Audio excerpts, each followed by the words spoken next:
Have you really ever thought about the question, what do you really want from your students? What are your expectations for your students? Now, a teacher of 20 years now, I had a lot of time to think about this. Trial and error each year, refining my thought process, refining what I'm looking for. But if you're a new teacher or new to the profession, that is something you really got to consider is what exactly are you expecting from your students?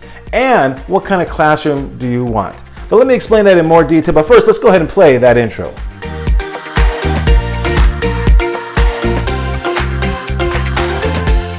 Now, an easy answer is you want a classroom where the students can learn, flourish, and that all sounds great. But unless you know every single component of your classroom and how that all leads toward that goal, you're probably going to fall short. So give you an idea, expectations. Think about it from every little aspect, every little thing in your classroom. Think what you want the students to be doing, and maybe for you, what you should be doing while all this is going on. So the moments the students walk in to the moment they leave, while they're doing an activity, do you want them to be quiet? Do you want them to be talking? As they're presenting, do you want them to stand? Do you want them to sit? If they're reading, read out loud, choral reading, read silently.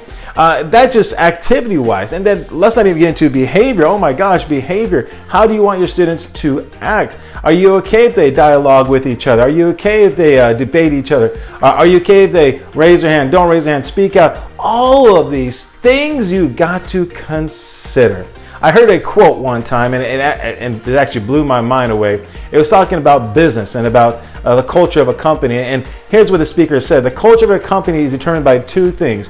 One is what you celebrate, and the other is what you tolerate. And I thought about this. That's exactly the same for a classroom. Now, we're good, pretty much, as teachers, we're good at celebrating. Yeah, you got an A on the test. Yeah, you went up to the next performance level. It's your birthday. Let's celebrate. We're pretty good at the celebration thing. That's kind of the fun part of it, you know. But the harder part is the tolerate. What do you tolerate? Mainly regarding behavior in your classroom. Now, once again, this is where the expectations come in. You got to have the exact idea of how you want your students to be in your class. And if you have this expectation from them and they fall below that, do tolerate it. Do tolerate it. And now, I've been there. It's so easy to say, oh gosh, I'm just so tired. I won't feel like dealing with this. But what happens if you tolerate it too much and you're not consistent with your actions, then you quickly see the decline in your classroom behavior and decline in students academically as well.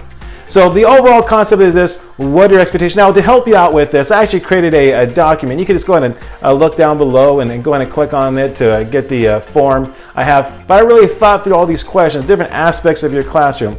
And so if you would like a little guidance on that, just go ahead and click below, look at that form, and then hopefully that can guide you on different parts of your classroom and what you believe your expectations should be for your students regarding that. Thank you for watching the video. If you like what you saw, please hit the subscribe button or click on one of the other links.